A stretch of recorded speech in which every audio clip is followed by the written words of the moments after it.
Hello and welcome back to your next lesson. So this is going to be a little bit different and it's another pronunciation lesson where I'm putting the emphasis back on you for some actual practice. So I always try and get you practicing as much as possible, but here we're going to do some pretty tricky practice all about your pronunciation of British English. And as you can see from the picture, we're doing tongue twisters. So tongue twisters, although fun for native English speakers too, they're also very useful in terms of practicing our pronunciation. And just a few tips first. Try not to say them too fast. Try to stress each sound individually and aim for accuracy. So I'll read them through a few times. Feel free to play them back, listen to my pronunciation and try and follow the way that I say these tongue twisters. So let's begin. Let's take a look at the first tongue twister we have. And it's a really short one. Each of these tongue twisters will focus on certain sounds. We've got about 6 tongue twisters in this practice lesson. And here we're looking at the w sound, w. And I'm going to try and sound more formal in my pronunciation. So here we go, the first one. Which is which? So we can see that the pronunciation of these words is the same for which and which. If we're going for a really formal accent, we can go which is which. But it's probably easier just with the w sound to go which is which. Okay, let's take a look at our second tongue twister. So this is one that I learnt as a child. In fact, my mum, she worked as a sort of high-ranking secretary, and part of her job was to learn received pronunciation, which is sort of very formal, very posh English, so that when she was dealing with different businesses, she had received pronunciation. And this tongue twister we'll look at in 2 parts. Is actually really focusing on the h sound. Hurricanes hardly ever happen. So try and repeat this one after me. Hurricanes hardly ever happen. And one more time. Hurricanes hardly ever happen.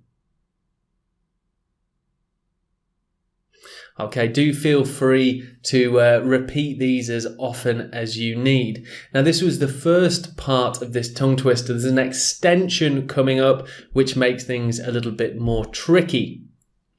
So we have 3 place names capitalized here: Hertford, Hereford, and Hampshire.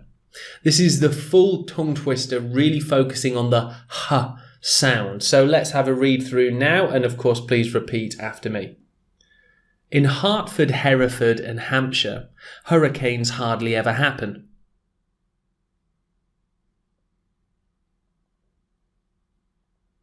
And let's try that again. In Hertford, Hereford and Hampshire, hurricanes hardly ever happen.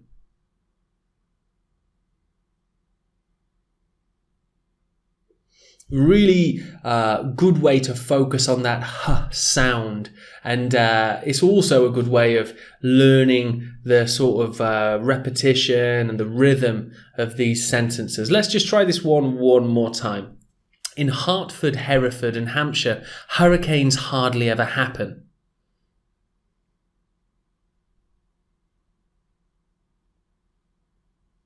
Okay, do remember to try and stress those sounds really clearly, the h sounds.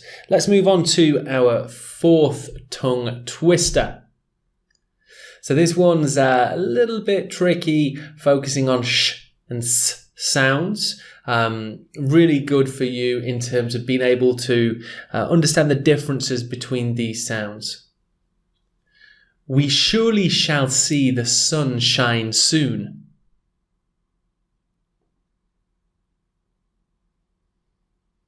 A little bit tricky in terms of the mouth movement between s and sh.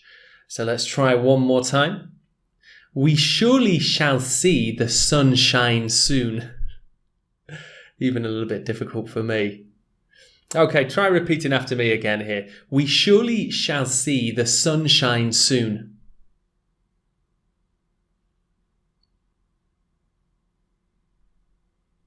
Now that one's quite difficult. Tongue twisters are also useful because in terms of the muscles in our mouths, they train and build muscles, which actually helps with clear pronunciation. Let's move on to our fifth tongue twister. Here we're looking at P's and K.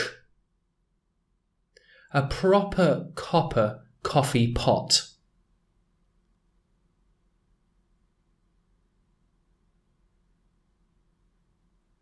Another slightly more difficult one here, easy to get things wrong. Let's try that again.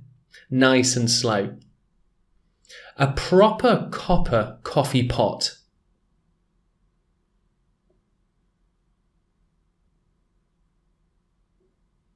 And I think we'll do that one more time. Repeat after me. A proper copper coffee pot.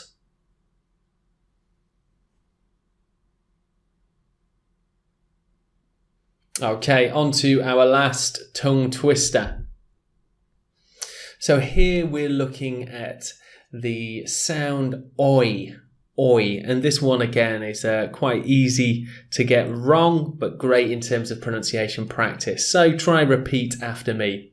A noisy noise annoys an oyster.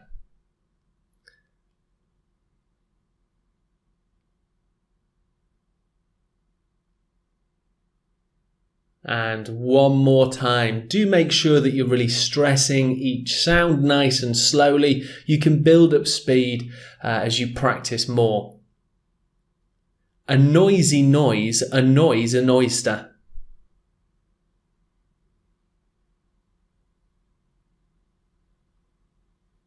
Okay, there you go. So just a few tongue twisters for you. If you can repeat this lesson and really practice each of these tongue twisters many times, multiple times, without being able to see them, it will definitely help with the pronunciation of some of these sounds. And again, it will build muscles that will aid with your English pronunciation. So I hope you found that useful. Any questions, please do let me know. And if you'd like more tongue twisters, please do drop me a message.